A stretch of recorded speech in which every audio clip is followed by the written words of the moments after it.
This is Consenting Adults with Leyna Nguyen. How about your husbands? They're both straight.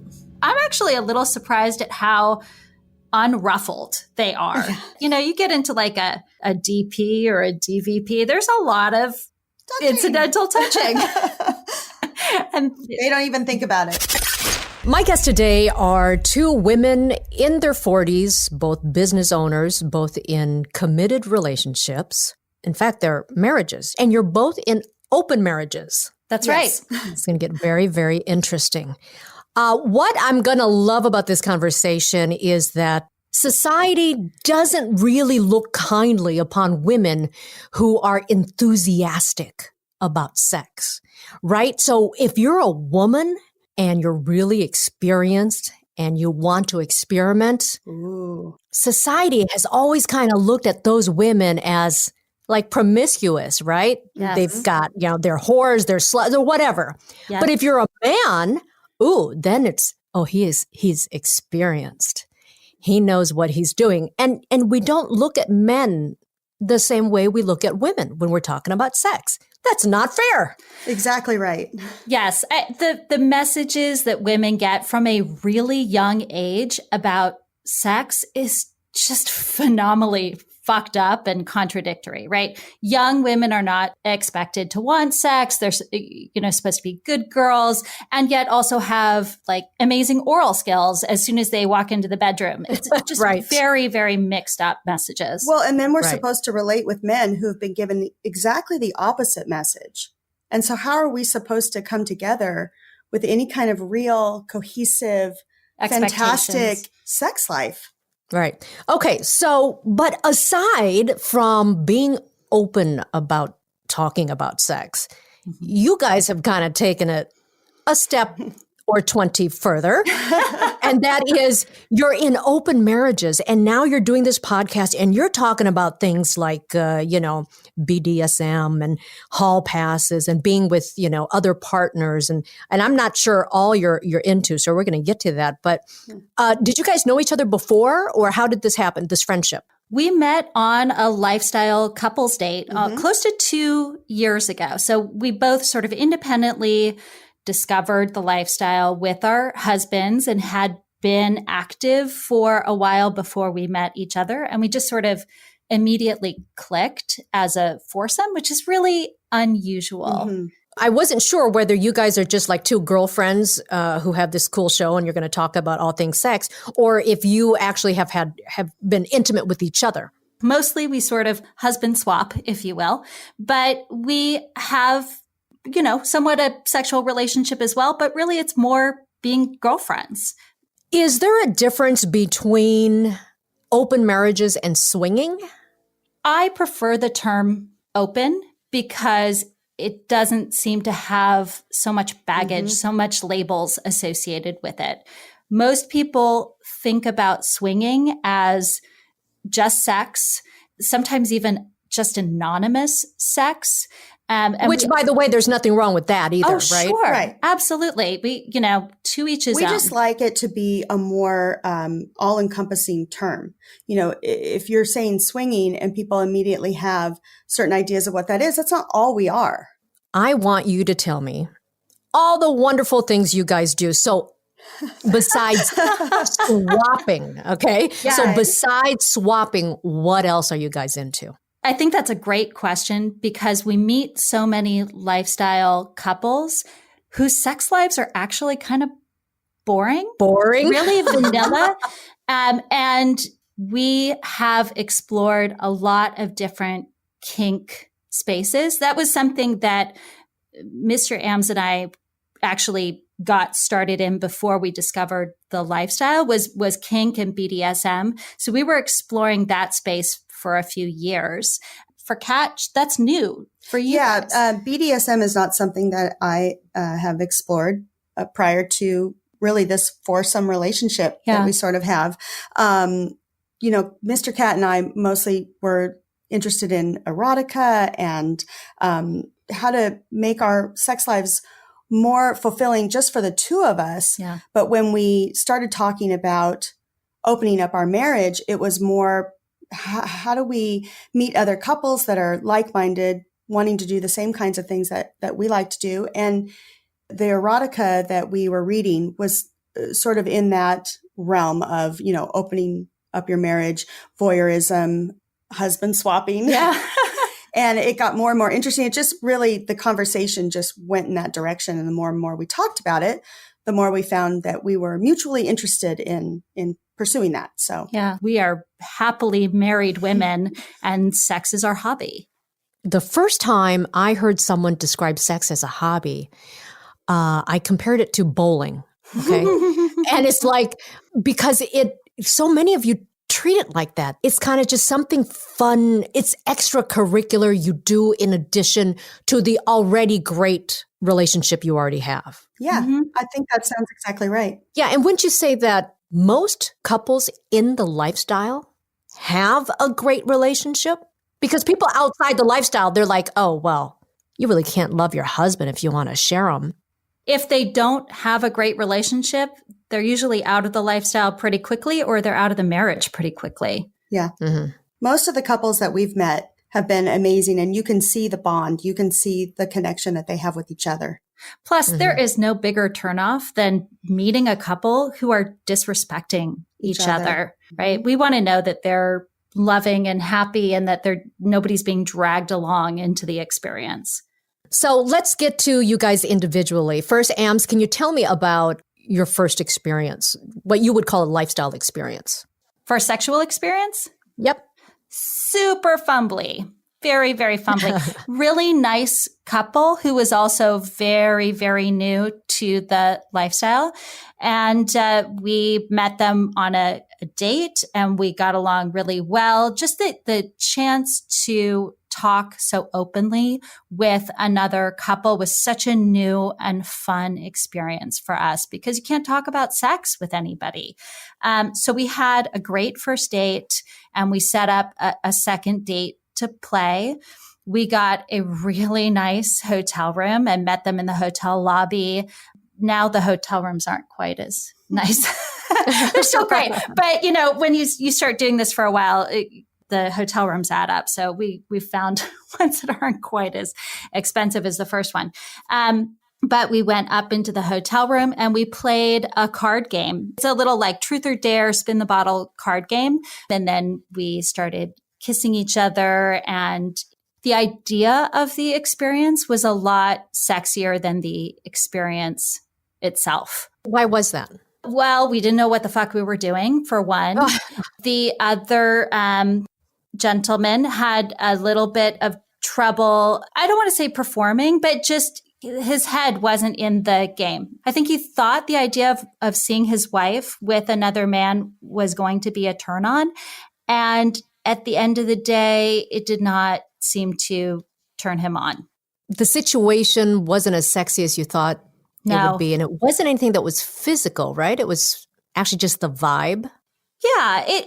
The physical wasn't great either. Like, it took a long time for me personally and Mr. Ams to get better at communicating what we liked, what we wanted, what we needed from a new partner, because we'd been together for so long. We knew each other's bodies so well. But when you start to play with a new couple, if you're not communicating how you like to be touched and what turns you on, you're pretty much guaranteed to have a mediocre experience. Okay. Let's get to Kat. Can you tell me about your first sexual experience in the lifestyle? First date in the lifestyle is really just sort of, you meet up, you see if there's any chemistry at all. And we have a rule that we don't play with anybody on the first date. Takes the pressure off immediately. You don't have to worry about anything. And so we went on 3 dates. All of them were not great. How come? I think it's a lot like any regular dating site, right? Like OkCupid or Tinder or whatever. You talk to a person online and you see pictures and then you meet them in person and it doesn't quite match up with what you thought it was going to be. Mm-hmm.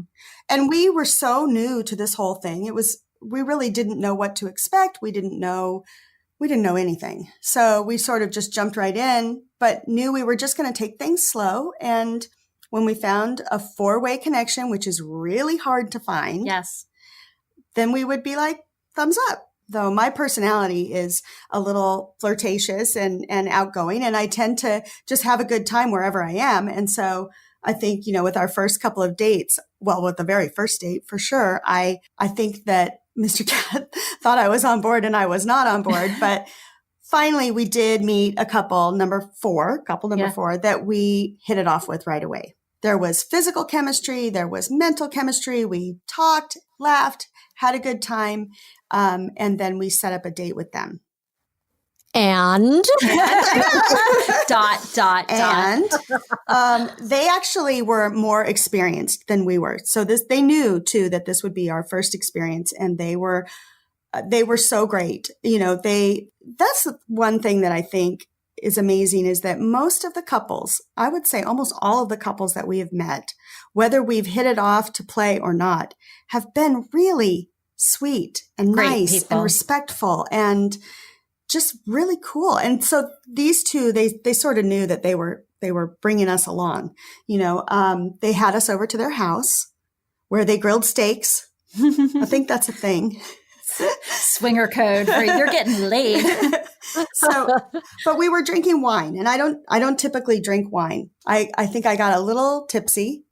I wasn't getting tipsy and then doing something I didn't want to do, though. I mean, I knew what I was there to do. We ended up in the hot tub, and then they had a little room that they had set up like a playroom, a little time in the hot tub and little wine and fun and great conversation. And one of them, I think, just said like, let's go to the bedroom. Yeah. And I was like, okay. And it was great. For me, this first experience was fantastic. And I think a lot of that has to do with the fact that the other couple was experienced. So there wasn't a lot of fumbliness. They sort of took the lead and kind of brought us right along. And we had a great time. We had a lot of fun. And at the end of the evening, though, I was a little dizzy, and Mr. Cat got me out of there very quickly because he knew that meant I was in trouble. But it was a lot of fun, and I have a very good memory of that first experience. Can either of you talk to the first time you witness your partner with someone else? Like, how that one guy, Ams, thought it would be great and sexy and didn't seem to really like it when he saw his wife with someone else. What did you think it would be like, and what was the reality? It's interesting that you asked that question, because I had actually the opposite concern. I worried about how Mr. Cat was going to feel when he saw me with someone else. I worried that he would no longer see me as his girl. His, yeah. And that worried me more than anything. And I think that was a lot of my hesitation. My husband's a stud. He's sexy. I don't know why. I didn't think I was going to have a hard time seeing him with someone else, and seeing him with someone else. I enjoyed seeing him enjoy himself. I liked seeing him have fun. He was connecting with me the whole time. He may have been with her, but he wasn't completely just with her. He was, when we were all in the room together. So he made lots of eye contact with me. There was, reaching over and touching me, and we were in close enough proximity he could whisper in my ear. It was great, but I mostly worried about how he was going to feel seeing me, and it turns out he was okay with it. Yeah, for me and Mr. Ams, he had always expressed a fantasy of seeing me with another man that turned him on. And I knew that going into the lifestyle. It actually turns out, once we have done it for a while and we've done some separate play, and it's less of a turn on for him than he thought, which was that was kind of an interesting little hurdle to overcome. For me, watching him with someone else for the first time, I felt a term that we learned through the lifestyle, which is compersion, right? I could see how much joy he was experiencing with someone else. And it brought me joy. It's kind of like when you give a really great Christmas present and you see somebody open that up and the joy that you bring to that person by giving them something. That is how I feel 98% of the time. Every once in a while, I will see Mr. Ams have a look on his face, and I think, oh, that's my look. And I have to sit with that for a minute and just, sit with that level of discomfort and let it kind of wash over me. And then it's gone. Through your journey, both of you, have you experienced anything that really you didn't think you'd be into? Like before you got involved in all this stuff? Like to me, and I hear so many people talk about BDSM and how much they enjoy. Like there's nothing in my head that even makes me want to try it because there's nothing. You know what I mean? So have you guys discovered anything that like you like that you didn't even think you'd like? I'll say that I'm with you on that one because I didn't think it was anything that I would like either. And in fact, that's why I didn't go there. I think that I thought BDSM was sort of cruel, mean. And I didn't want anybody to treat me that way. I thought, why do I want to be hit? I don't like that. And I think of it as being hit. But I've realized that it's more about creating a sensation. And I'm not experienced for sure with any of that, but I'm learning and I'm trying to explore it. I'm trying to be open-minded about it because in the space that I'm in, I trust completely the people that I'm with. I will tell you one thing. I'm not sure. Oh, well, I kind of like the spanking. Yeah, I know you do. Yeah. Well, it builds up. It's not like all of a sudden you're being spanked really hard and it's not coming from a place of aggression at all. But I really like being tied up. I like being restrained. It's something that clicks in your mind that's just, whoa, it's really makes my heart pound and makes me feel tingly all over. For me, the whole idea of lifestyle and playing with other couples was not actually what Mr. Ams and I were seeking out from the beginning. Yes, we thought, okay, we'll have some play experiences, but it was always approaching it as sex toys, right? You meet some really cool, fun people and have a fun sexual experience, but they're like your little sex toys. And then you go back and you have your own relationship. It's all just foreplay for our relationship. Wait a second. Or you could actually get sex toys. And if you do want to do that, go to adamandeve.com, put in the code Leyna at checkout, Leyna. You're going to get free shipping, 50% off of just about anything that they sell, any one item that they sell on their website, and some free gifts, free movies, free shipping. It's a great deal. Check them out if you want like actual sex toys. What I have found in the lifestyle is that we've developed really close ties, obviously with Kat and Mr. Kat, but for the sex, if for nothing else, I find it's really important to me to have a connection with the people that I'm with. So the more I play with the same couple, mostly the same guy, the closer that connection builds and the better the sexual experience is. So we kind of went into it thinking there's no feelings involved, right? It's just sex. And as we've played in the space, the more that there's some attachment, there's some emotional connection, the more I enjoy it. Is there ever, when you talk about building those relationships, so let's say the four of you, okay, you have a relationship and emotions there that you don't have with other couples. Does it ever, do you ever feel any kind of jealousy toward other couples? Let's say, Mr. and Mrs. Kat find this awesome new couple. Is there ever kind of those jealousy or envy feelings? No, no, because that was never the rules of the game, right? It was never the relationship that we have with the four of us was never an exclusive relationship. There was no assumptions of exclusivity that we had to overcome. It was always open. Right. A lot of people, talk about rules. Yeah. When you're dealing with emotions, you can't say, okay, we're not going to fall in love with people. So you can have that rule. Whether or not it happens is just something, whether or not it happens, right? So, and I think the jealousy and love and anything else, those are kind of emotions that you really can't control. So when you're talking about following rules, then you're talking about control. I'm not sure that people have total control over those emotions. Yeah. Right? As the relationship between the four of us built, there was a lot of Talking. struggle over, is that something that we are okay with? And you're right. You can't control feelings. You can control actions. And for a long time, until we felt a higher level of stability and comfort, for Mr. Ames and I, we had rules around actions, what we could or couldn't do to kind of box in the experience, the frequency of separate play. So for a while, there was no separate play at all. And then when there was separate play, it would only happen so often. So we kind of, you can't ask someone not to feel some way. That's not fair and it's not feasible. But you can control actions. And that's where we kind of kept it safe. And it sounds like you keep on pushing the goalposts back. In some way. Right?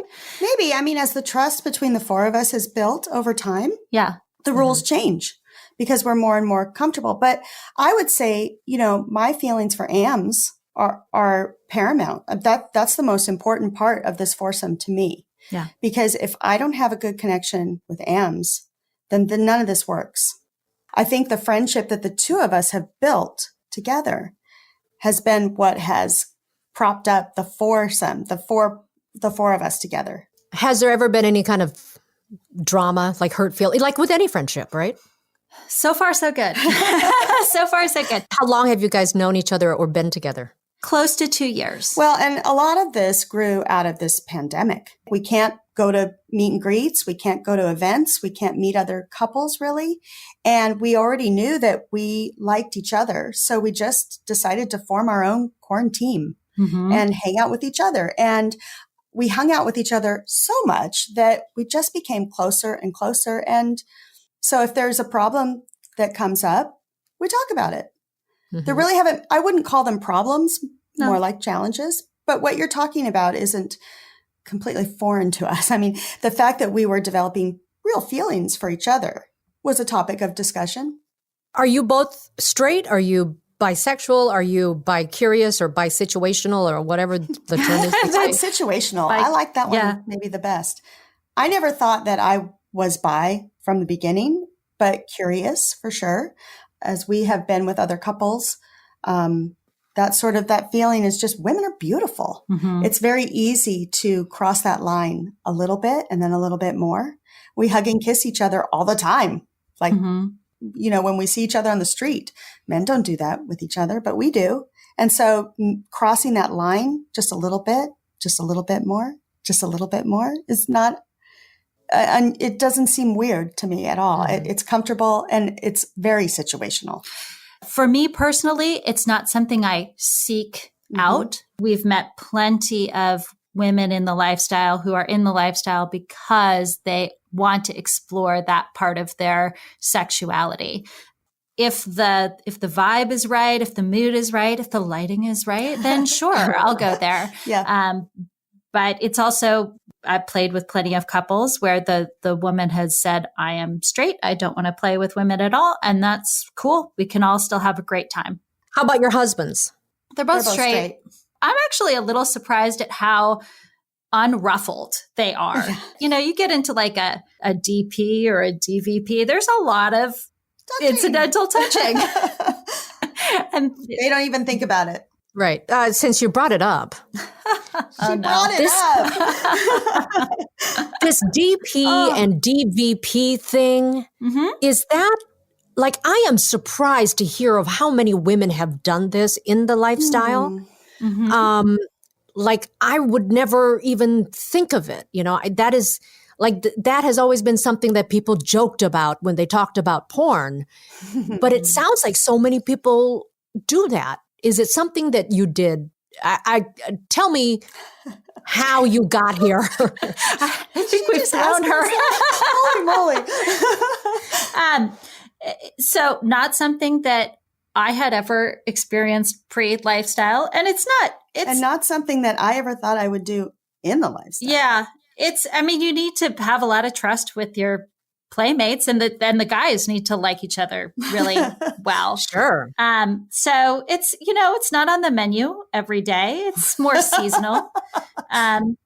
It can be a really exciting, fulfilling, overwhelming experience. Mm-hmm. If you are with partners that you trust, I highly recommend giving it a try, but it's not for everybody. Can one of you really explain it to me?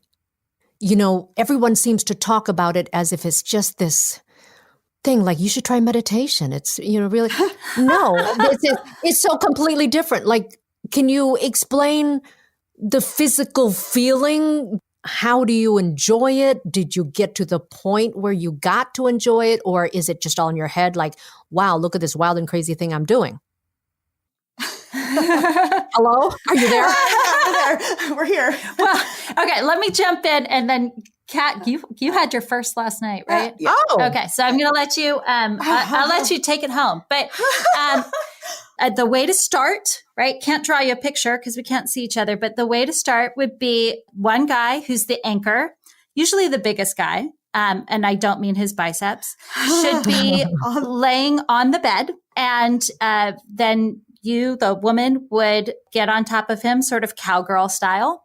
Once that position, once you're kind of good in that position, if you lean forward a little bit, the other guy can be behind, sort of straddling the first guy's legs, and enter you from behind. Lubrication is an absolute must for any kind of anal play. I think it's great for any kind of play. I'm a huge fan of lube, but it's absolutely necessary in that situation. I would say it's like 50-50 whether it works. Everybody has to stay hard, and you got to get a rhythm going. So it doesn't have like the highest hit rate, but if you get a rhythm going, it just feels really like overwhelming. It's just a lot of sensation going on at one time. So it can be very exciting. How about you, Kat, right? How did that go last night? I'm not super experienced with anal to begin with. So for me, this has been a more, a slower entry into this. Yeah. But I have to say, so, the important thing is the trust that you have with the people that you're with. They're going very slow, and it was kind of amazing. You're blushing. I know. Wasn't expecting to talk about this. It was a new experience for me. It was something that I was interested in. I do like anal play. This is taking it to a whole nother level. It was a lot of sensation going on, and it was pretty overwhelming, and it was pretty amazing. I have to say, you have nerve endings there. It makes sense. And so to have everything being stimulated all at the same time, pretty fucking amazing. Yeah. Because when I think of it, it sounds painful. Mm-hmm. Yeah, I would tell you that that's how I thought of it for a long time too. In fact, just thinking about it makes me want to clench my whole body. But I knew that I liked anal play. I like a finger. I like, touching around the area. And when you're having sex and there's a little finger there, and you see that oh my gosh, it just takes you to this next level. You realize that you want to explore that a little further, and then a little further. And so I would say, for me, I'm tiny in general, so I think that it took a little bit to get me kind of used to something bigger than a finger. Little practice. Yeah. Yeah. But when everything is moving like it's supposed to, it didn't make me want to clench anymore. Yeah. It's pretty cool. You shouldn't have sex that's painful. Right. Right. If you are doing anal play or any other kind of sexual position, if you're in pain, stop. Like, why is it that women will continue to have sex when it's painful for them? It's fucking ridiculous.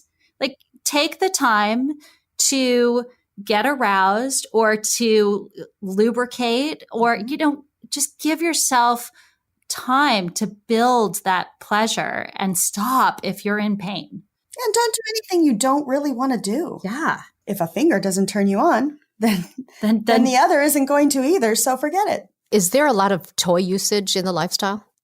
That's an interesting question.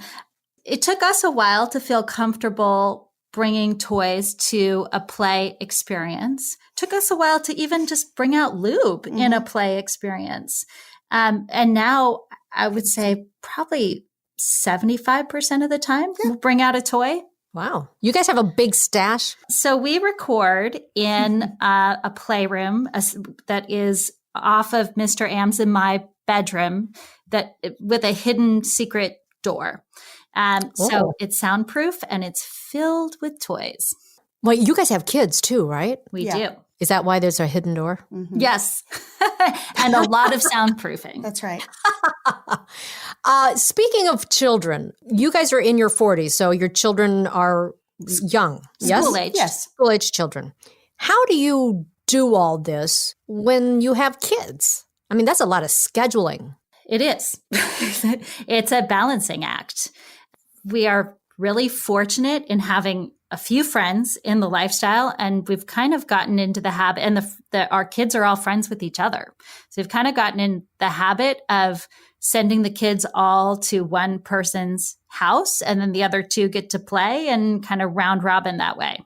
Lifestyle daycare. My children are just a little bit older. Yeah. I have a daughter who's more mature, and so they can stay by themselves for several hours, and my daughter will watch the others. And it was very liberating when the kids were old enough to be left alone for a few hours at a time and not have to get a babysitter for every single first date. I mean, we've met plenty of couples who are still in the babysitter phase, and it's tough. They just can't really play as much as they would like to, or even just meet people as much as they would like to.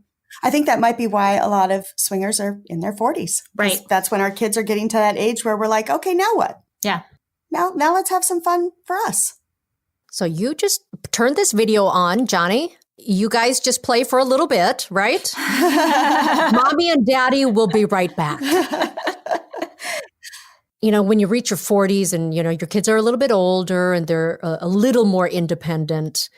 But what about you guys? What about reaching the age where, I don't know, are you more comfortable with your bodies? Are you more vocal about your wants and needs? I mean, do you think your age has anything to do with how much you're able to enjoy your sex lives now?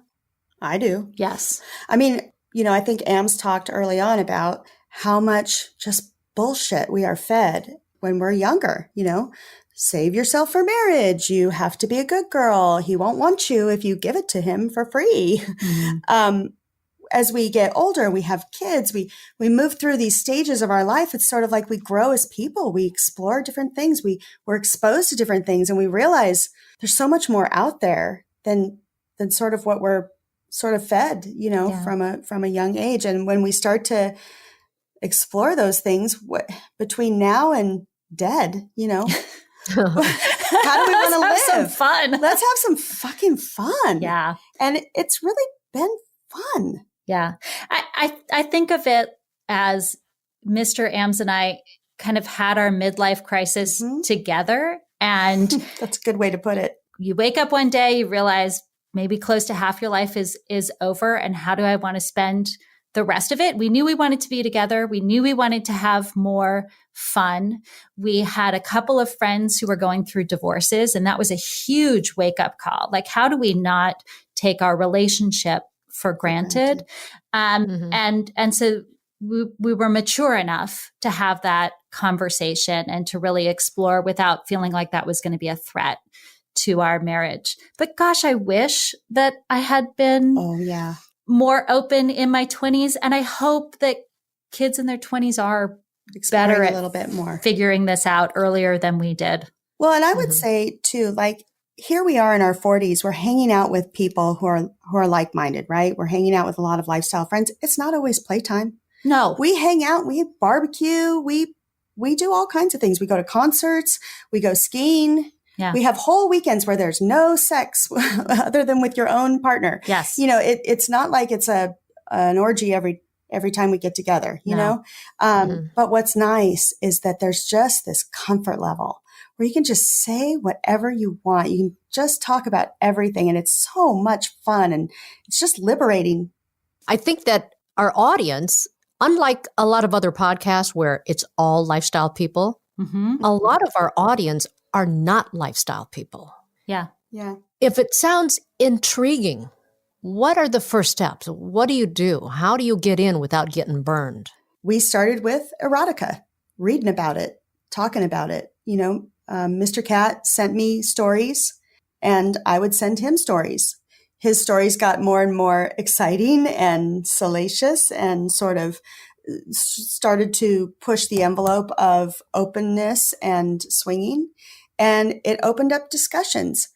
I would say, you know, have some conversations, but you have to approach it without deciding that the other person has some sort of ulterior motive in mind, right? I mean, he was sending me a lot of different stories from a lot of different genres of eroticism, right? And so I made an effort not to judge what he was thinking, but just, you know, listening to the words he was saying. And I would just say there's no harm in exploring. There's no harm in talking about it. There's no harm in reading about it. You don't have to do anything. You don't have to go all the way down the street.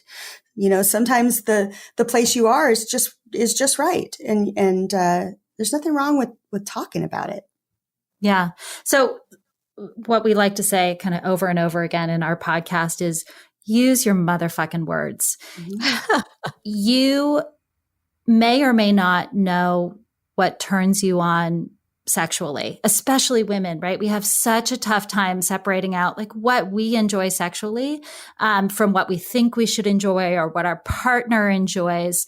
But the only way you can explore your sexuality with your partner is to tell him what you want to explore. So take the time. Erotica is a great way to like start to explore the things that turn you on, whether that's lifestyle, whether that's kink and BDSM, whether that's exhibitionism or an awesome sex vacation.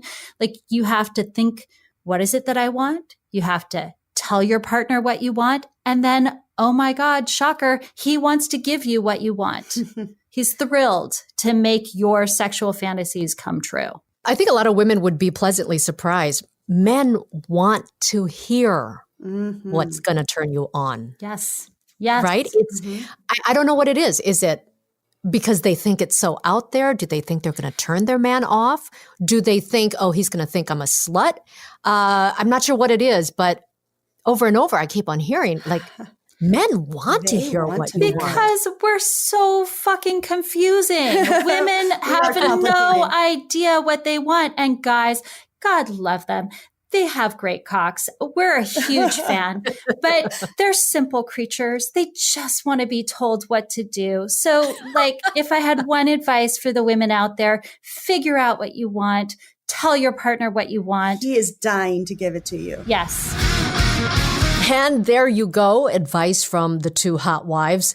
You can look them up at twohotwives.com. They're also on Twitter. Just look up the number 2 hot wives. Next time on Consenting Adults, a couple in Texas decide to go to a sex club. It almost ends in disaster as they get into a fight inside the club. But things got better pretty quickly. First couple that says hello, Sound of Music to Eyes Wide Shut. It's forget about it. Yeah, first couple was like, hi, what's your name? Shook hands. Somehow we ended up in the group theater room. On the back couch, we had probably about 15, 16 people watching us. Doing what? Well, we swapped. Yeah. You were with her, I was with him, and then I was on her. That's next time on Consenting Adults.